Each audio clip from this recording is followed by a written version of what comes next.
Welcome back. What an absolutely massive week over here. I was just going through our schedule, and this feels like one of those mega weeks back in the day. We had Captain America Brave New World, then we had your friendly neighborhood Spider-Man finishing, and then we're releasing some stuff on Daredevil, and then Daredevil starts next week already. Man. So crazy. And I got to say, I literally have a remodel going on, so I apologize for all the junk behind me if you're watching on film. My painter is literally going to be painting over here during this episode. So if you see somebody actually painting, and by the way, when I say my painter, I mean my father. So my father is going to be a guest star in today's episode right back here. That's right excellent. Back in there. So if you hear stuff, just ignore it on the video side of things. Just that's how busy I am right now. I feel like February always throws me off being the shorter month, because when I'm looking ahead to things starting in March, like Daredevil, it always feels further away than it actually is. So you saying that that's next week, I know the date, so I know that that is true, but that feels insane to me. Crazy. I want to get right into it. Today's a really special episode. I will just say that is my setup. If you have not seen Captain America Brave New World, go do that. And then we have an initial reactions episode for you. I want you to go listen to that episode. Then as you kind of transition, today we're going to be talking about your friendly neighborhood Spider-Man and a little bit more from Captain America, because you and I got the chance. This is really cool. We got the chance to chat with the director of Captain America Brave New World. Very Julius, cool. And you're going to hear from him in a minute here for like 20 minutes, and it was a really engaging conversation. What a lovely guy. What a lovely guy. So thankful that he jumped on the podcast. One of the bigger gets here on Friends from Work. Yeah. So you're not going to want to miss today. And then, man, I am racing towards the clock here to get a Daredevil YouTube video up. But we're, as you said, we're running out of time. We're like 14 days or like 10 days away-ish. So we're pushing it there. And then we are going to have a Daredevil Saga So Far episode that comes out this week.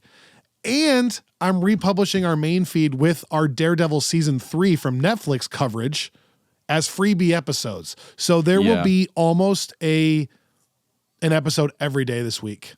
And then Daredevil Born Again is now episodes 1 and 2, a 2-episode premiere starting on Tuesday night next week. So we're talking like 10 days of MCU and Friends from Work insanity. So I just wanted to set the stage here. Yeah. We had a YouTube comment saying, I wish you guys were talking about your friendly neighborhood Spider-Man. And 1, thank you for listening. 2, I totally agree. And 3, thank you for your patience, because it's just been crazy. We just last week got out our Fantastic Four and Thunderbolts trailer reactions because of all this stuff. We were too busy talking to Julius. So it's just been absolute insanity. Robbie, okay, let's just dive right in because it's going to be a jam-packed week. I finished your friendly neighborhood Spider-Man last night. The 2-episode finale of sorts was on Wednesday. And I'll kick us off this way. I think that X-Men 97 was probably, from like a critical standpoint, objectively better. Like probably doing more, trying to carry more, like juggle more things. Mm-hmm. You know, it had the weight of, oh, here's my painter. Look at, here he comes. Wow. Having the weight of, hi Dad, having the weight of the 90s X-Men and like trying to reboot that and carry that, but then also telling a new story, something fresh, something current. And so like from a critical perspective, probably almost certainly better. But I think because this is in the MCU. Wow, your dad's looking good. He looks good. In the MCU with like all the Easter eggs, and because it's Spider-Man and it's Iron Man and all that stuff, I think preference-wise, this is my number 1 animated show. I had that much fun. And I was not that hyped for it ahead of time. No. And I was going to kick off the conversation the same way. I saw a review early on saying this is the best animated show that Marvel's put out, which you never know what to do with those like early reactions. This was one that we didn't get to see ahead of time. We are going to get to see Daredevil episodes ahead of time, but this was kind of one of those weird one-off things. Yeah. And because of that, yeah, like I had no idea what to expect. And then you and I both, I think after the initial episodes, were like, yeah, it's fun. It's great.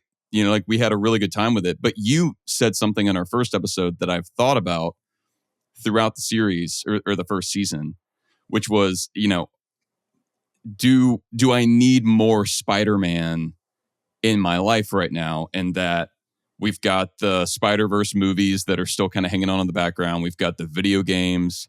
We've got Tom Holland. And then I know you watch Spidey and His Amazing Friends with your daughter. Yeah. So it's like there's all kinds of Spider-Man stuff. And so I think the answer to that should be no. No. Yeah, we don't.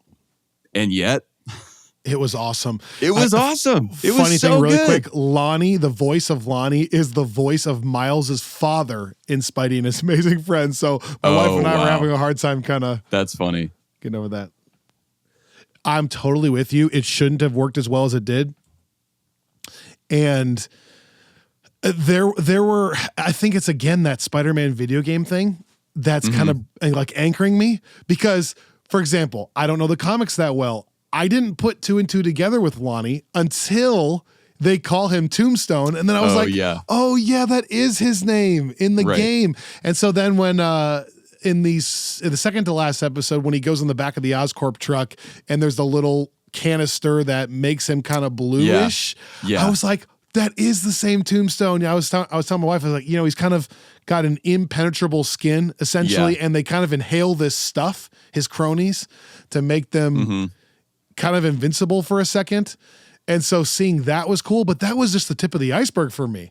I mean, seeing Tony Stark show up, the Dr. Octavius stuff brings me back to the game. The Tony Stark thing brings me back to the movies, like Thaddeus Ross does. All the MCU tie-ins there. Then like the time travel thing at the end, how it's like they're closing the loop, and that's actually the spider that is from the future where they were fighting, and Doctor Strange being an anchor to the show, and them having a moment brings me back to the movies. I mean, I could go on and on. No, it was such a, like, this is one of those rare shows that I love talking about because it really did get better every episode. Like there were things, whenever I watched the first episode, I remember thinking, this was so much fun. I love the Doctor Strange stuff. I love like whatever kind of version of Venom this is. But it was a little like, why are we starting it out with like such a bang? Like not a bad thing necessarily. It was just kind of like, oh wow, we're in like a dimensional fight now at Peter's school. And like that's how. But then it comes around full circle, obviously, in a way that I love. And it's this like, paradox thing that is... Right. It doesn't make sense. It's Bootstrap's paradox right there, right? But it's like, it's that, but it's also, I love the actual, like the what if connection, like seeing the Watcher in the sky for a moment, but also just the fact that they kind of have now answered some of the questions that I think we discussed initially, which are like, what are the differences between this world and the main MCU timeline, the 616 timeline. And again, I don't think that they're saying it's totally one for one anyway, but I like now that it's like, this is the moment, like that was the branch because of this thing, but then also like that thing only happened because of the branch, which I think is probably infuriating for some people, but I think is kind of like peak comic books anyway. So it's, and totally agree. There are things about this adaptation that the guy who plays Peter's awesome, by the way, and his one-liners are all time. I love them. Yeah, and I mean, Colin Domingo as Norman Osborn is like, I love Willem Dafoe as Norman so much just because I love Willem Dafoe, period. You do. But this, so it feels like an immediately like iconic kind of perfect quintessential Norman Osborn. Like with great power comes great respect. Annika and I were like, no, that's not the best advice, Peter. And it's also fun. Like it's the most like comic accurate Norman in a way where you really get to see him be like like even in the Raimi yeah. films, as Right. kind of as soon as you meet Norman, he's like heading down into like insanity. If he's supposed to be any kind of mentor to Pete, Willem Dafoe does not play that super well as far as like from the first Thanksgiving dinner, you're kind of like, this guy is really creepy. Like, I don't know. You know, the very first conversation, I'm somewhat of a scientist myself. It's a little bit like, this is not a normal. Thank you. I didn't think that was terrible either. But yes, like this is riding the line the whole time of, is he going to betray Peter? Is he bad? But he's actually kind of helping and at times giving good advice. And he does seem to have Peter's best interests at heart. And then I thought, like at the very end, when it all goes awry because of his poor decisions, the fact that I think he is truly regretful for a second there. Yeah. It's like, it was a very well-written character. Yeah. No, there's nuance there. It's a version of Harry that I find way more interesting than most of the versions we see in media. Refreshing. Yeah. It's just like, it's kind of what we talked about in the first episode, but they built on it throughout the whole season. Just this like leaning into the things that you can make different to kind of make things a little bit more surprising and like in a delightful way. But also like by doing that, staying even truer to the core of the mythology. Like it's one of these weird things where surface things change. And so you'd be tempted to look at it and say like, oh, like that's not comic accurate. That's not Spider-Man.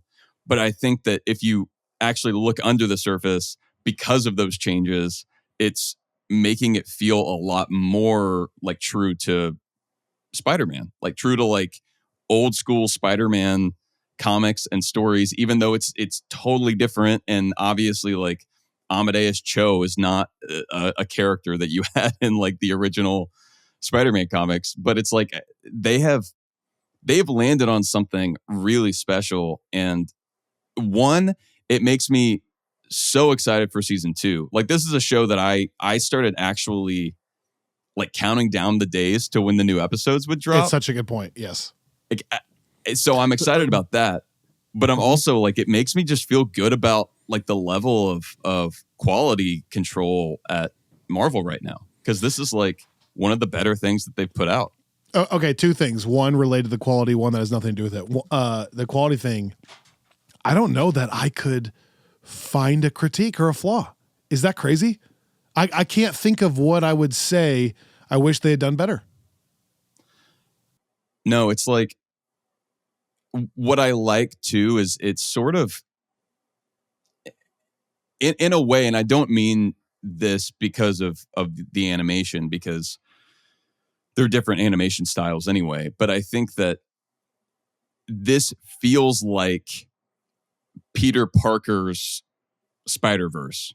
Like the Spider-Verse movies are so excellent and they're some of the best superhero movies around, certainly like Spider-Man movies around.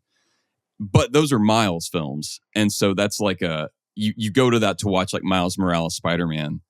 And this feels like a chance to kind of have that tone, like something that feels like different and bold, but it's still like rooted in Peter, who has Aunt May and lost Uncle Ben. And I don't know. It's like I did not think that we would get that, in part because of how successful the Spider-Verse films had been.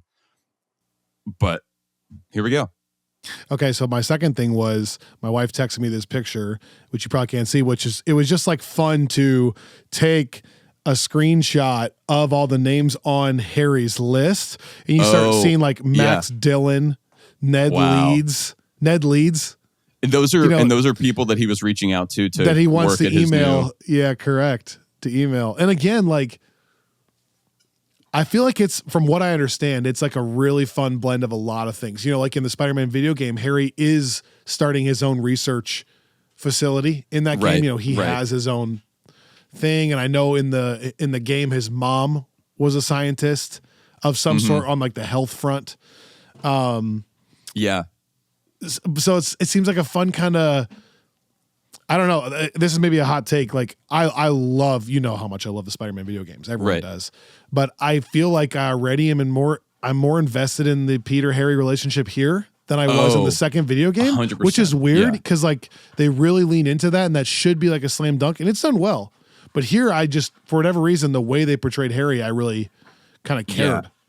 So like I kind of care, like I don't want him to fall off the deep end. But how about, dude, my mind's racing on all the little things too. Like when Norman Osborn sends in the glider, there's no person on it, but it's like they're, thanks to the glider tests that they're trying to figure out. Obviously like the multiversal core thing made me think of the Reed Richards comic I'm kind of reading, like that portal kind of felt like that.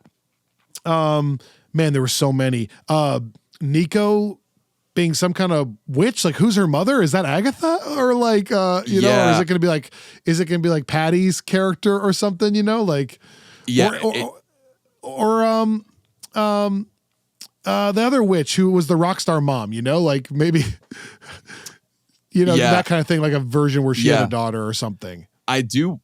Yeah, I mean, I wonder what they're going to do in the show, and if it is going to have like an MCU connection. I will say in the comics, Nico is from the Runaways, which you may like vaguely remember having a TV show a few years back. But but yeah, I think that's like, which is a good, like the Runaways is kind of a teen team within Marvel, and the whole idea is that like they're all these kids' parents are like villains. Okay. And, and they don't know that they are. And so it's like and I'm wondering if they're going to wind up, I mean, it seems like they are going to wind up adapting part of Runaways in this show, which is fun because it's a comic that a lot of people really love. And I feel like it didn't really get the moment that it should have. But and then Peter's dad's alive? And May knows he's in prison, but not telling Peter? Yeah. Or Peter knows and just has no interest in having a relationship with him? I mean, isn't that another interesting thing? Like, we have not gotten any stuff with Peter's parents at all in the Holland films. We only did it in the Andrew Garfield films. Correct. And they were kind of the worst part about that movie or those movies. Sure. And so it's like I like that this is something they can explore here, and there are so many places it could go based on the comics where they explored like all of the 90s was them pulling on the thread of Peter's parents, and most of it didn't go well. But again, it's like another thing that I like about the show is it is true to the origins of the character from the 60s, obviously pulling in things from other adaptations too, but it's also pulling in things from like across the comic history of Spider-Man. Like you wouldn't have known this because like 90% of Spider-Man fans in the world probably don't. But there was in that same period in the 90s, this storyline called Identity Crisis, where Spider-Man's secret identity gets out, or he thinks it's out. And so the really like contrived, convoluted solution is to create 4 different superhero alter egos that he dresses up as and like takes turns so that people think it's like these 4 different people, and somehow that's supposed to throw them off the scent. It's like a weird comic storyline that people kind of laugh at not making any sense. But those costumes are all the original ones that Norman designs for Peter that don't work. Like, he gets like the cape caught and the one that's like too scary. Oh yeah, that was a fun bit.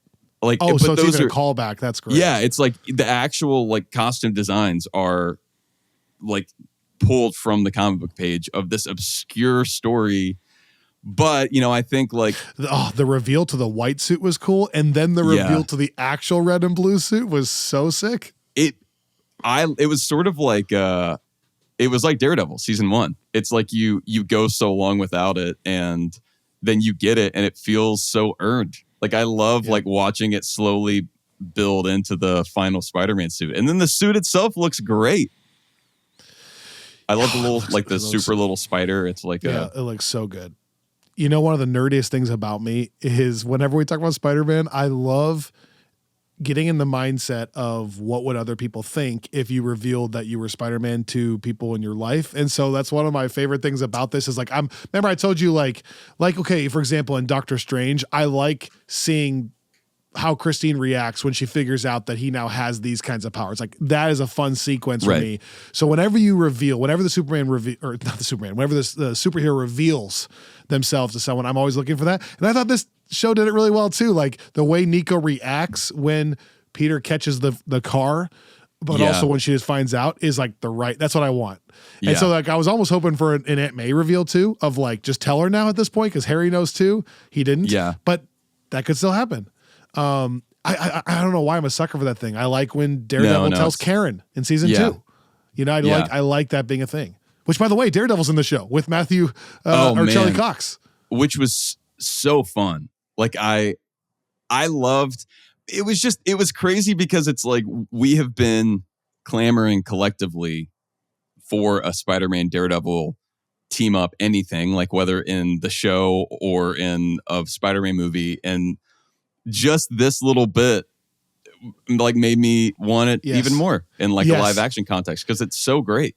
Yes. I'm so on the same page with you. I felt that way that I was telling Annika and my sister-in-law and my brother. I was like, well, here's the thing. Like Kingpin, for example, is also famously a Spider-Man villain. So like there are so many stories where they're together. And so you would think that eventually will happen. By the way, that's because this is the one intersection is that my brother watched like Daredevil back in the Netflix days and nice. Punisher, which he hasn't seen basically any of their stuff. But I was telling him like, hey, they're coming back next week. But anyways, I was like, the natural crossover there is Spider-Man. Yeah.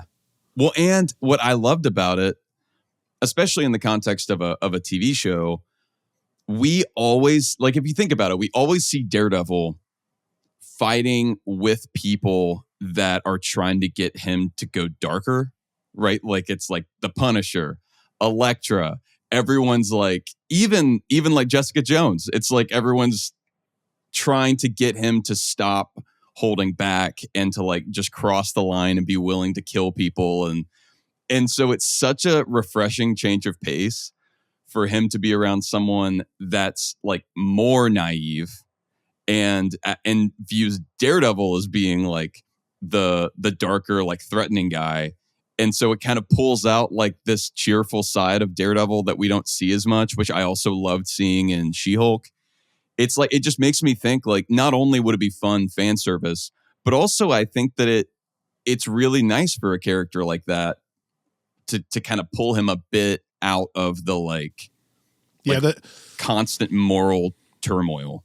As we're turning the page at Daredevil, it seems like my understanding is the two things that seem to be a little bit different between the Netflix show and like the comics and the way the character was envisioned and all these other iterations are what you're saying, that it's not quite as brooding at all times as the show is. There's a little more of a lighthearted nature at times. And the other thing that they seemingly are leaning into is his acrobatic nature. In the show from Netflix, there's basically no acrobatics. He's a really good fighter and a boxer, but there's no like swinging and like jumping off buildings. It's not like that.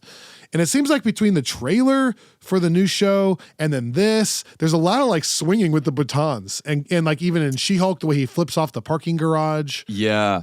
It seems like that's the other thing they're kind of changing. And man, you know what? I always thought that makes sense for a character named Daredevil, but oh yeah, I mean like all of the most famous Daredevil, a lot of the most famous Daredevil images are him, with like the Billy Club, basically web swinging. But I also love I loved that stuff that we got in She-Hulk, like the little bits that we got, where you see a little like at least some like light somersaults. But then also I need to look back at it, but I feel like the Benson Moorhead team directed one of those episodes of Moon Knight with him kind of running along the rooftops. And I remember that stuff looking pretty great. And obviously that's like a visual effects department thing, but I do think that they have to is a envision good it sign. Yeah. Okay. The last thing I'm going to say, and then we got to move on because we got so much going on today. I loved in that final 2 episodes. I loved, first of all, kind of the call out to No Way Home of sorts, with the actual image of Peter holding the scorpion tail, almost like it was the end of No Way Home, with the with the shield or whatever, or part of the glider. And then him being stopped in a very similar way. And I just love the way they can twist these things. And I don't know the whole comics history. I know the video game history, but just that Lonnie helps him and they're high-fiving and they're fighting together. And then Lonnie's like the voice of morality and stopping Peter from doing something he regrets, which in the games, Tombstone's a villain. But even when you fight Tombstone in the game, it's a little bit of like, oh, Lonnie, you don't have to be doing this, dude. Like, they're a little, he talks to him almost like they're buddies, you know, like old friends. Yeah. And so I just kind of like seeing a little bit of a different side where it's like, that's Tombstone. We're eventually maybe going to be afraid of him, but for now they're like fighting together and high-fiving. Well, and I think it's a really interesting dynamic for them to set. I mean, there were so many things that they set up here at the end. And I think we've covered most of them, but like the Lonnie thing where he now kind of has these powers, and we see him, I guess, leaning into like his leadership role in the gang. But I think it's a really like the tension there of Peter obviously knowing who Lonnie is, but Lonnie doesn't know that Peter is Spider-Man. So it's kind of this weird like informational imbalance that I think is going to create some like really unique tensions in the second season. So I mean, I could see in recent years, the Tombstone character in the comics has kind of gotten more complex. Like he wasn't historically as much like an on the fence, like gray character. He was just kind of a villain, but now they've started wanting to explore more of like whether he's actually bad or if he's just been forced to do bad things. And I feel like they're set to do that here, I think, much more powerfully. Because if he does ultimately have the total descent into a villain, it's going to be actually sad at this point. Oh, yes, exactly. It'll rip your heart out. So, they did. Yeah, they laid the groundwork perfectly. Okay. Great show. We can come back and rank it at a different time. It's either my 1 or 2. Like I said, preference-wise, it's probably my 1. It probably isn't doing as much, so maybe not critically a 1, but we'll have to think about that. You and I offline can discuss and put it on our website, theffwpodcast.com. Okay, we talked with Julius Onah, the director of Captain America: Brave New World, and you're not going to want to miss that conversation, plus a little reflection on that movie since I've seen it twice now. I got to see it in a totally different setting with my wife after a quick word from these sponsors.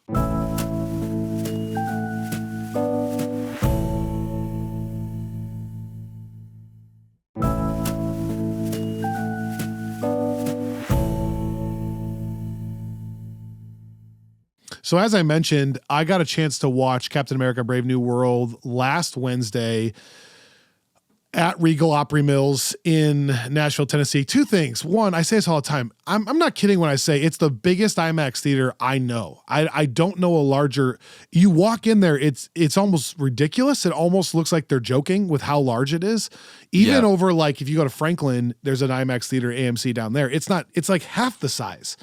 And I don't know if are all 70 millimeter IMAXs that large, or is this large even for a 70 millimeter? That's why I don't know. I feel like it's probably the second one. I mean, it's large even for 70 millimeters. I think so. Yeah, because I've seen plenty of movies in 70 millimeter, not IMAX, and the screen like on a normal screen. So I feel like that's just like the quality of the IMAX theater there, which is like it is top tier. Well, it's crazy. It's because it's in a mall. Like it's not like a standalone theater. It's not like quote unquote cool. But I was searching it online and I saw multiple posts from people on Reddit who had traveled over 4 hours and posted a full review of their Regal Opry Mills experience on Reddit for other people, I think, searching out that theater, but specifically the 70 millimeter thing. This obviously all became famous around Oppenheimer time. Yeah. Because Chris Nolan literally paid so that they could do it at that theater. And I think there's only like 20 something, I want to say. Why in did America. he do that again? Well, I don't understand fully, other than I think the theater was huge and it was already really close, and he just needed to replace, like, this is my understanding, the cooling device, because apparently like the actual 70 millimeter is like the size of a car. And so there has to be like actual cooling for it to not overheat.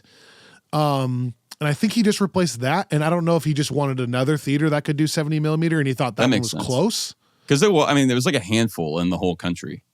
Yeah. That could do it. I mean, I was so mad. I think I talked about this at the time, but just to show you like how lucky you are, Candace and I drove to San Antonio when Oppenheimer was still out so that we could see it 70 millimeter IMAX, because that's the only place in Texas, I think. Maybe you could do it in Houston, but it's crazy. We're like 90 minutes from San Antonio. Got there, the bulb had burned out. So they were like, the thing on Reddit, they're like, we'll just play it in digital, but you can't. So like we just came back because we'd already seen it in digital. So that's crazy. So you just turned around. Yeah, they give us a voucher or something. Okay. Well, they were like, you can either get your refund, because it's also like more expensive tickets, or you can just sit and watch it like in a normal like digital. And we were just, we'll like save it for maybe they bring it back or something. But that's another thing that's insane. I don't know if this is crazy to people. My ticket is $29.65 a person. Wow. Is that normal? No, that is pretty crazy. Because even like Alamo is like $13 a person, I think, for like 29. normal 9 IMAX. And then like, but even, the IMAX shows that I think, but you get what you pay for, I guess.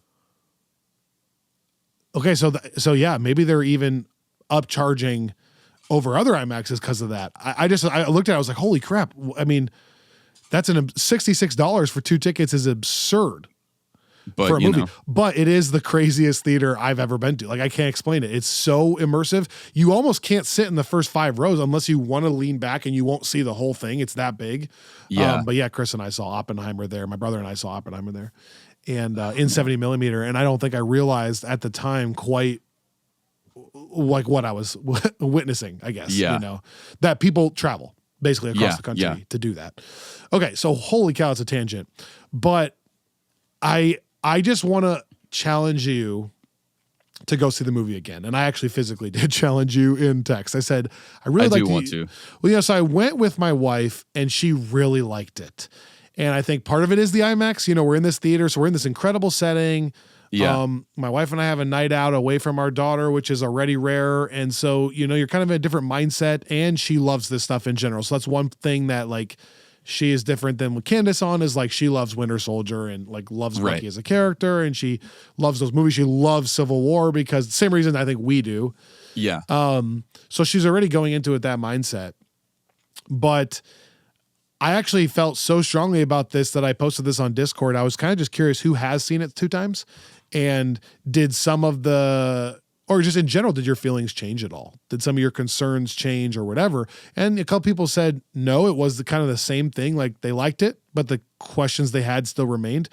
I thought for me, it was, I don't want to say night and day, because I still don't think it's like a top 15 movie. Right. But if you and I originally left it saying like, that was fun and that was good, but it's probably like a tier 3, 60%, like it'd be mid-20s, towards the bottom, upper 20s. I just felt like not only did some of the things that I bring up in the first episode go away, some of the things I think I was even just wrong. Like I remembered wrong. Like for example, the scene when, and I gotta be careful to not spoil it because my dad wants to see it and he has not seen it. So he can earmuff it for a second. But like the scene where Sam immediately great, so walks if people in. haven't seen the movie yet, they're fine. That's true. If he immediately walks into President Ross in the bunker and is like real angry, that's way more natural than I portrayed, in my opinion, on a second watch when you're kind of your guards down.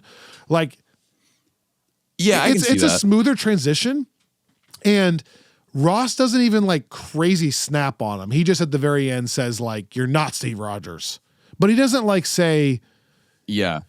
I don't know. It just felt a little smoother. And like, for example, I was listening for the scene, like you brought up one dialogue where he brought up the cherry blossoms thing inappropriately, like out of nowhere. I don't think that happened. I mean, I think what I was thinking of just the scene when he tells Sam about it for the first time. When again, go watch it again and have a little bit of an open mind. I think it's pretty smooth, actually. I know it sounds crazy. I'm not saying you're an idiot. I don't know. There was I think it's that thing of once your guard's down of like, we have to review this. And like, there's a little bit of that, like, where's this going to go? Right. Like they're like slowly fighting about this. And then finally snaps and says like, I had to take the pills and blah, blah, blah. And so it kind of happens more naturally. And he's like, and then that's why blah, blah, blah. And I just, I don't know. I felt it more naturally for him to be like, I just wanted one more time to blah, blah, blah. And then I texted you this, which is so crazy. That whole plot line, which you just kind of raised questions about, made my wife cry. And it just is a really interesting reminder of like, we're not the end all be all, like it's going to hit everyone different at different times. Yeah. So it doesn't, I guess what I'm saying is it doesn't mean like if Vulture watches it and just absolutely crushes it, like they're not the end all be all either. Like it's not like it's subjective. Is my point. It's subjective. Yeah. Yeah. No, it's true. Like there are objective measures to certain things. Sure. But the same thing that we were trying to use an objective measure to, my wife loved. So what does that mean? She's just wrong, I guess, is what we're saying, So No. Cause I don't think like asking if it's good or bad, like that is subjective when you're looking at like a story. But I think that like there are objective measurements when you're looking at like I think VFX, you can look at something like that and say like, this looks like this is well done. Like it looks complete or it looks incomplete. I think there are still 3 shots at the very end that are so out of place. You know which ones I'm talking about, where Sam is talking to Ross, but it's never showing them at the same time. And I'm like, I watched it a second time going, it looks bad. And I am 98% sure it looks bad because that had to have been something they reshot. For whatever reason, that's a different ending and they couldn't get them both at the same time anymore. And so they were like doing it one at a time with like a double. That's what I think happened. And the VFX looked bad there. But for the most part, it looks pretty freaking great. The whole fight leading up to that. Yeah, man, I would feel so differently about the ending if those scenes felt like the scene that you bring up actually in this interview with Sam and Isaiah, which is the exact same dynamics, right? And it looks awesome, yeah. So they could have mirrored that, and I think you're right. I think the only reason they wouldn't... That's the only sequence it looks like they ran out of time. That's literally it to me. Well, and listening to Julius talk about in this episode, the like how much care went into the camera work in this movie, and there were things like even go watch like, it again. Even things you'll we notice. didn't talk about. Like, well, the first time I saw it, there were moments like that where I was like, "This is cool." Like, I even like some of the framing, like even when it's not like a noteworthy camera movement moment, I still think that sometimes it just looks like there's some interesting perspectives that I don't always see in movies like this. But because of all that, it makes me think that was not the way that they would have preferred to shoot that. Like, I think it was a necessity thing. Yep, I think so too. So, I felt the same way about the post-credit sequence. It's been interesting to hear him Julius talk to other people too, and like, for example, they've really gone out of their way to defend this movie wasn't reshot very many times. Like he said multiple times, like, I don't know where this narrative is coming from. We did a normal amount of reshooting. Yeah. And I felt that the second time watching it, like, it doesn't feel as like disjointed as I remember it feeling. And I think a lot of that's because your guard is down. Yeah. But okay. So anyways, we'll have more time to talk about that. Also, I think we're going to try to talk more about that on Friends from Work Plus. So if you want to subscribe to Friends from Work Plus, that's a good place to have this conversation or continue this conversation, since we already have now, over 100 minutes of this at this point. But you're not going to want to miss this because he was really engaging. We got a chance to talk with Julius Onah, the director of Captain America: Brave New World. And if you don't want to say anything else, I say let's just get into it. Yep. Here we go. Julius, welcome to Friends from Work. We're thrilled to have you here. Let's go. Yeah, I'm pumped to be here. Really nice to meet you guys. No, Julius, this is such a treat. And we only have a little bit of time here. I know you're busy today, so we're going to jump in. It sounds like, having read some of the interviews you've done, you've been kind of a movie lover your entire life. Yeah. I was curious, did you ever read comic books growing up? What was your introduction to Marvel generally? I did read comic books. As you can imagine, for a lot of people who go into movies and pop culture and entertainment as kids, they tend to be nerds. I was a big time, just everything pop culture related, primarily movies first, but then certainly collected comics and watched a lot of anime as a kid. Love that. And this was back in, the late 90s before this stuff ended up on Cartoon Network and whatnot. So it was really like ordering fan subs from New York. I Hmm. grew up in Arlington, Virginia, to watch, Evangelion and Hmm. Kenshin and all this other stuff before, I guess it started to become a bit more popularized on TV. Take me through, Julius, the entire process of casting Harrison Ford, finding out he was going to do it, and then what was your reaction to that? And what do you think he added to Ross specifically that was unique? Look, William Hurt had played this role in the past, and obviously had done really great work bringing Thaddeus to life. And when I came on board the film, and it was really an open conversation about who to cast in the role, my eyes and my mind were never thinking as high or as big as somebody as Harrison. I didn't Hmm. even know that was a possibility. But fortunately, there had been some conversations in the past, I believe, with his team and him, with some of the folks at Marvel. So we decided, hey, let's just go for it. And we set up a Zoom. There's a great visual development team at Marvel led by Ryan Meinerding. Hmm. And they did a rendering of Red Hulk with Harrison's features. And then on that Zoom, I just pitched him an arc for the character. The idea that this was a man who, was trying to redefine himself. We've known him as Thunderbolt Ross from back in the day in Incredible Hulk, obviously both in the movies and in publishing. But what if this was a guy who was trying to redefine himself now as a statesman, as a diplomat, trying to shed that history of being this temperamental individual who was prone to fits of anger.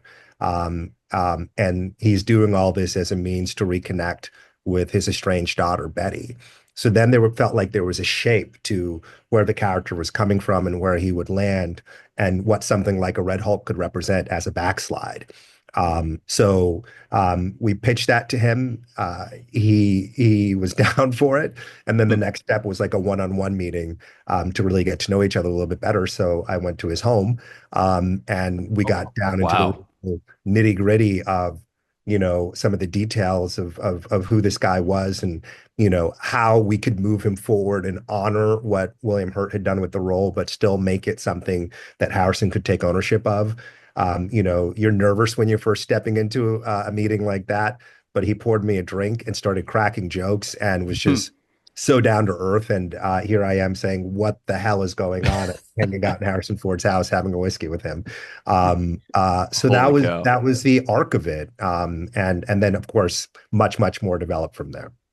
Well, I thought he was not only fantastic in the movie, but I think my favorite aspect of the film was the decision you just talked about, because Ross has had this history.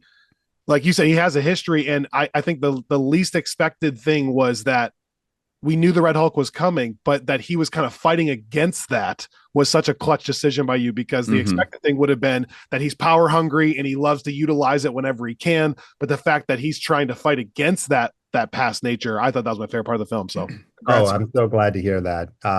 Because there were earlier iterations where, when he gets that power, you just sort of see him so hungry for it, which to Hmm. me felt a little bit, maybe a little less worthy of somebody like Harrison Ford. It was just a great opportunity to get to mine some of the drama inherent. You have these heightened characters and situations, but you want to make sure there's some more textured, nuanced stuff to play with. So I'm glad that resonated for you, man. Well, talking about the arc of Ross and kind of what Ford brought to that, One of the things that we love the most, that I've seen a lot of people praise about Brave New World, is the level of MCU connectivity that it brings, because we just haven't had a ton of that in recent years. And that includes these deep cut callbacks to 2008's The Incredible Hulk. Was that, kind of the entire approach, like connecting so many dots, was that an intentional choice on your part? And if so, what kind of MCU homework does something like that require? Well, I mean, look, I'm a fan like you guys are, like so many others are. So certainly I've been, on top of the entire arc of the universe. But, you go back and you rewatch the movie, and I rewatched that movie a number of times, and you go back and you track Ross's journey across the MCU, you track Sam's journey across the MCU, and try to make sure, one of the little details that was so important to me was the scene when we cut into Cap's office and you see a photograph of Riley there.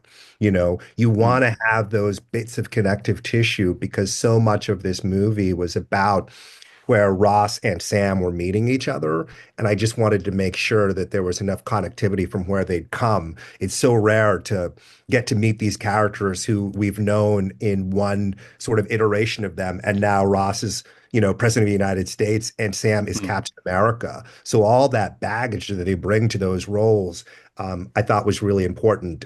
So it was really just doing the homework and obviously working with a great team over at Marvel. I love that you Mm.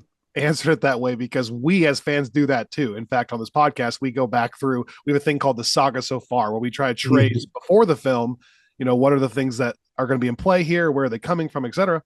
And that actually leads me perfectly into my second question, because one of the questions we got in one of our mailbag episodes from a listener was, in what ways do you think Sam Wilson is different or more unique, or maybe even an improvement over Steve Rogers as Captain America? And so we answered that question. I'd be interested to hear what your take on how is Sam Wilson different as a Captain America?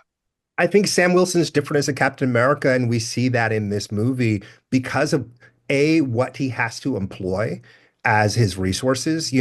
Steve, who is obviously a great and iconic Captain America, there are situations he can get into where, as an enhanced individual, he's able to handle those things using brute strength. That doesn't mean Steve isn't compassionate and complicated and human, but for Sam, he's employing a different set of things. And it was really important, I felt, in this story that his emotional intelligence, since we met him in the MCU as a counselor, was something that was a big part of how his heroism ends up being displayed. But I think the other thing that makes him different that was very interesting to me is if you think about the origins of Captain America as a symbol, this is a figure that was created in World War II era America, initially as a piece of propaganda. And it required Steve Rogers going rogue and taking ownership of that role and exhibiting a degree of qualities, a set of qualities that made him the figure that I think everybody fell in love with. But it was very much so a guy created in an era where the villains were obvious. You punch a Nazi, Mhm. and I think in the whole question of should Sam be Captain America, what was always very compelling to me is if you take the black and white era that Steve and Bucky was born of, and then Mm. you think about where we are now, I think part of Steve's wisdom in making that decision is to have a Captain America that's a product of today, not another, 100-plus-year-old man thrust into the present situation, but to have a man who lives and breathes and understands nuances of what it means to be a human being today and bring that point of view into the creation of this role and making what is symbolically powerful about Captain America resonate today. So that's the other thing that I think is very different that people very often overlook, that this is a man like you and I who was born of the modern era. And then what does it mean to then inform and define that decision on the basis of that experience? Oh, I love that answer. Those are literally Yeah. exactly our answers. His ability to listen and de-escalate, but also the fact that he's coming from a different background. I think Robbie, you brought that exact thing up. Like he's Yeah. not a he's not been fighting in the same military that Steve was. Well, and I noticed in the movie, and I don't know how much we talked about this a little bit going into it, but afterwards it's even more clear. If you trace all the prior Captain America films, even the first one, you never see Steve in the White House. You never see Steve actually engaging with the US government to that level. Even once he kind of gets the serum, he quickly moves more into like SSR shield territory and then is always kind of there. And then, obviously in Civil War is kind of made a fugitive. What was it like being the one to bring Captain America like back into the center of like the US like political sphere within the MCU, which is something that has only been explored in certain films kind of every now and then. Well, first of all, it was fun. I'm a big fan, and that's part of the reason I ended up becoming involved in this movie of that kind of political intrigue and those kinds of Hmm. films. And when the conversation started, we were talking about movies like Dave the Jackal. Obviously, that's a movie Hmm. that is about an attempted assassination attempt on Charles de Gaulle. But just thinking about sort of those real world geopolitics, but placing that within the frame of the U.S. government, I thought was very interesting. And again, it allows us, to your point, Robbie, to explore things about Captain America as an actual figure in U.S. and state politics and government that we haven't quite seen before. So the nuance of how he would interact with a President Ross was something that was interesting. The way he would be used potentially as a tool to glad hand with a Japanese prime Hmm. minister was also something that was interesting. And then when he would be beckoned or dismissed to the benefit of the state, all those things become really interesting that I think are also interesting fodder to continue to explore Sam Wilson as Captain America. And that's what was so cool about a present tense Cap. How does this symbolic figure also operate in terms of on a real nuts and bolts level and day-to-day level in the business of the state and the business of U.S. government? Yeah, I love that. I also loved the cinematography in this film, Julius. Hmm. Can you talk to me just about that process, like from the time you were starting, what kind of the goal was tonally and visually, and then how you felt like that was executed?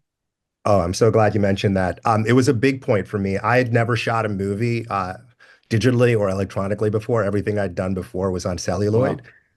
And because of the workflow and the process at Marvel, it wasn't something that was going to be on the table for us here. But at the same time, when you start talking about movies like Day of the Jackal, so much of the tone and the feeling of those movies are the images, the texture, the lighting, the grit to it. So from very early on in the process, I was very specific about what kinds of lenses I wanted to use, the look and the feel, using different kinds of film filters and the post process stuff that hadn't been done on a Marvel movie really in the last 20 years since first couple of films were shot on film like Iron Man.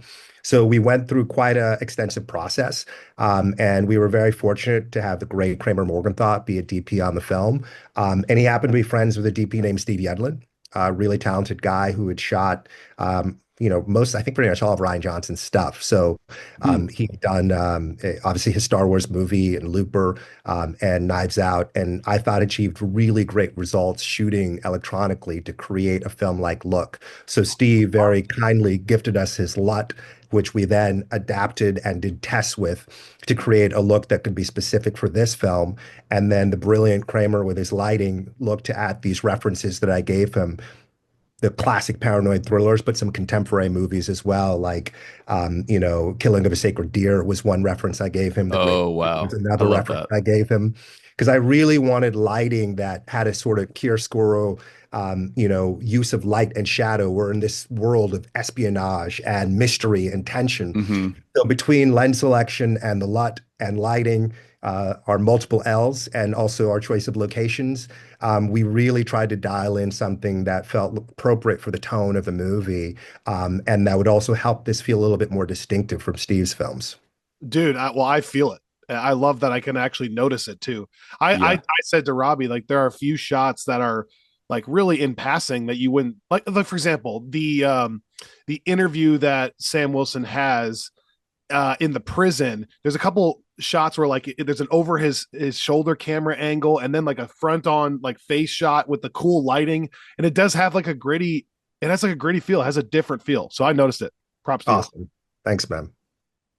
On that note, I'm always curious, now that the movie's out, can you can you share one scene that going back and watching it, you're especially proud of? Like, is there one moment in the movie that is just kind of clearly at the top for you?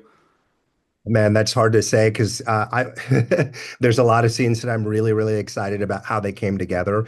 I will say the scene between Danny Ramirez, Falcon, and Sam in the hospital is Yeah. one that I'm particularly very proud of. Those two actors, there's what you script on the page, and then there's the way they elevate it. And the big conversation we had was just digging into their personal histories. Sam in publishing is originally from Harlem, and a wise decision was made to lean into Mackey's roots from New Orleans. And I wanted to do a similar thing from Joaquin. So instead of using his roots in publishing, pivoted to Danny's roots from Miami so that you sort of blur the barrier between actor and character.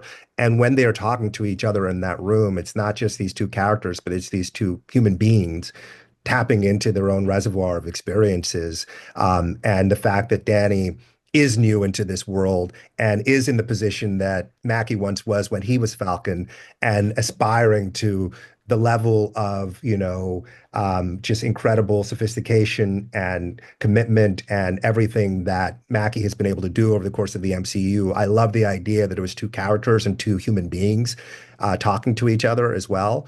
And I think they both did a really wonderful job to make that scene work on multiple levels. Yeah, their chemistry in this movie was such a standout element for me, and it was something there in Falcon and the Winter Soldier. But I feel like you really tapped in. It's clear that that's a relationship that you enjoy, because that was one of the things that I walked away thinking those characters need to stick around, not just individually, but that pairing I think works really, really well. Yeah, they're awesome. Final question from us, Julius. Adamantium is a red alert, like hot button for Marvel fans going all the way back, obviously, to the comics, but also to the original X-Men films. And right away, everyone's mind kind of goes to the Wolverine thing. How did you get clearance for that? When was that a part of the story?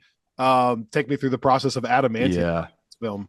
Yeah, look, as we were iterating and developing the story, we knew there was always going to be a geopolitical football that was going to be something that was being tossed around between the different global players.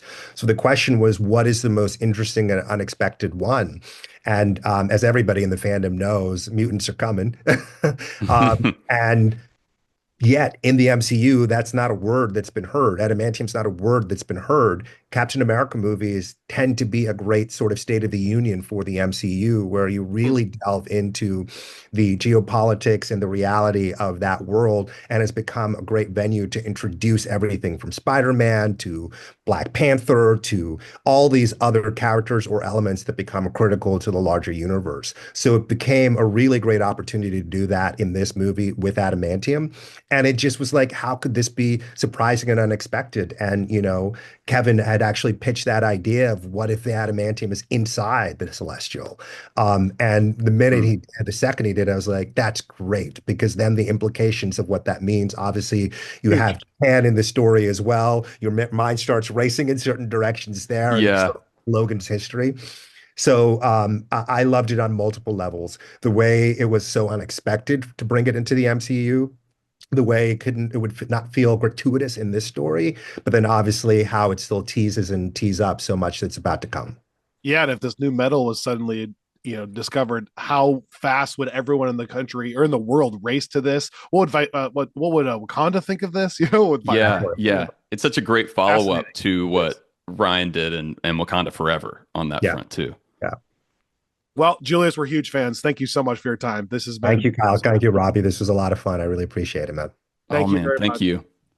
One of the things that I love so much about getting to interview folks, like, especially when we get to talk to like the writers or directors on these projects that are so invested in the story they're telling and they really believe in it.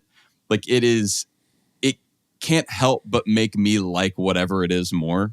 100%. Like conversely, whenever you interview someone and it feels like they're not, like they're kind of just phoning it in anyway, it can do the opposite. But this episode, like, or the interview with Julius, he's such a nice guy, clearly really, really cares about the story they were telling, and it makes me appreciate the whole thing more, and it makes me really excited to go back and see it now, having talked to him first. Totally agree. I also love some of the artistic indie approaches that he took to the film. He talked about like even putting film grain on certain scenes and the cinematography from a different perspective, and this being a different size and budget movie than he's ever done. And so like in what ways can he kind of blend and mesh those two styles? The like the filters and the film grains he's talking about, taking that to a massive and in what ways can he push Marvel to do something a little bit differently in maybe that little aspect or whatever. And it's very clear he cares about it. I think, you know, we both like the movie and we really love talking to him. So this is not really applying to us, but it's interesting whenever it's kind of with Jeff Loveness in Quantumania. Like, I think sometimes it's really easy to get up there and critique something. You almost forget that they're like, these are people that in a lot of cases legitimately care like so much. Like I'm not saying everything everyone does is perfect, but they are trying their best. It's not like they're, I don't know. I think there tends to be this like narrative painted of like, well, they just get kind of half baked. They didn't care. It's like, dude, this was like the project of this guy's life, you know, in these different cases. And there are movies like that where I do think it's half baked because there are people involved that, not that they didn't care, but they didn't really care about, you know, they cared more about just like but you would never talk to Jeff Loveness or Julius and say he didn't care. Like after you hear from him, it's like, oh my goodness. Like I think, you know, with Jeff, it was, he clearly, like he has done his homework. He's a comics fan, like a Julius too. Yeah. Like it's stuff where they want to make something that is like a great like Kang story or a great Captain America story. Like that is the intent. And I think I loved how much of an MCU fan he was too. Like, like he went back and did his homework like we did. Go back and watch The Incredible Hulk. Like, I don't even know if that's the case about, you know, we talked about like Sam Raimi, like didn't watch WandaVision. Now he may not have had tons of access, but like, I don't know that's a given. Like, I don't know that every director that gets an MCU project goes back and watches the whole MCU, you know? Yeah, no, that's right. Cause like Raimi, I know is like, he got the gig on the Spider-Man films because he was like a Spider-Man, like diehard fan, like loved it. Right.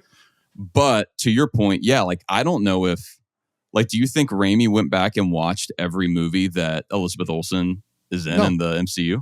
No, I don't. And maybe that's not always the right approach, but just for MCU fans like us, I kind of appreciate whenever they do that. Like, because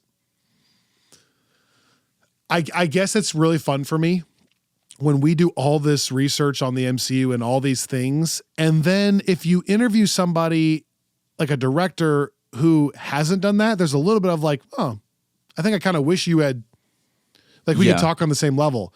And Julius absolutely was that. So that's kind of fun for me. It's fun for me when I get into the conversation and go, oh, he's also like, he's as schooled or more than me on this. So I'm in. Well, it's like, I think it's an important thing. Like, you know, and again, I know that there are probably movies on both ends of the spectrum, but for the longest time, I think all of these directors were working in such close concert because the MCU was still pretty tightly knit, like through phase 2 or so. And then at that point, you know, you started getting double digit numbers of movies. Yeah, and I'm sure it became like, who's going to do the homework here and who's not, versus just everyone kind of knows. Yeah, sure. Like, you know, like Kenneth Branagh would have probably just seen all of them because, you know, there was like three or whatever. Yeah, exactly. But well, he I just like Julius answered the Sam Wilson question that I posed to him the exact same way you and I did from our listeners. And that's pretty cool to me. Like he had done the research to come up with the same conclusion. Well, and like him he like brought doing up the background on his own, you know? Him saying that it was important to him to put the photo of Riley up in Sam's apartment, where it's like, that is clearly like, that's from one of the first conversations that Sam has with Steve in Winter Soldier. So it's, he definitely cares. And it does make me, I'm excited to go back and watch it, not just having had the conversation with him, but I think now, like looking at it a little bit through that lens of, okay, like this is a guy that loves Captain America and loves the MCU and is like stoked to kind of have his turn. I think it's going to be all of that plus your second review makes me excited. And so I hope that maybe folks that didn't like it as much are in the same spot. But all right, yeah. So we're signing off, but there is almost a new episode every day this week. So be sure to come back to the main feed and check out some of these. By the way, our Daredevil season 3 freebies, if you haven't heard them because you're not a Friends from Work Plus subscriber, don't miss these episodes. It was my first time ever going through Daredevil season 3, which is still one of the best things they've ever created. And so I think it's like 3.5 to 4 hours of really, really fun conversation. It's going to be coming out for free. And by the way, we try to in those, we don't always, but we try to kind of give some summaries. So if you good point. didn't get to watch it and you're wanting to jump on board again immediately and don't feel like you have time, you can probably listen to those and I think still get something out of it. But also, if you do want to watch something, good point. And you don't have time for anything else, watch season 3 of Daredevil because it's so good. It's the best Matt Fisk stuff. It's everything that's good about season 1 dialed up. And I'm saying that because I am realizing, Kyle, because of, I guess just like maybe it was because of Defenders. It was probably because of Defenders. But I know so many people that watched season 1 and 2 of Daredevil. And season 3 is the one that no one watched. And it's such a bummer because I'm like, no. That's crazy talk. Just watch season 3. Like, just watch that one. But I understand why people Which we talked about wouldn't. that. I think when we started that episode, I remember years ago, I think I asked, like, could you just watch the 3rd season? I think you might be able to if I just told you Matt's starting from a place of he's really hurt and bitter. And that's it. That's all you need to watch. Yeah. There are layers to this, right? Like at minimum, I think I would say go check out our YouTube video once it's out. If you know nothing, there can be like a 7-minute video. That's your minimum. I think your next level is watch that video and listen to our Saga So Far episode that comes out later this week, because that's going to be like an hour of this. And then I would say, if you're going to watch something, then yes, just watch season 3 of Daredevil and listen to those episodes. And that'll probably be enough. And then it's kind of like, if you really want to go above and beyond, you have 3 years worth of 3 seasons to watch. So go do that. That's the top level. Well, and also season 3 is I think where you probably will get the most out of it in terms of connectivity, because I'm also thinking like that's where Bullseye is introduced and we're seeing him in Born Again. So yeah, I do think it's worth following up on. Anyway. So lots coming. We'll be back. Thanks for listening. Thanks for subscribing. We'll see you next time right here on Friends from Work. We love you.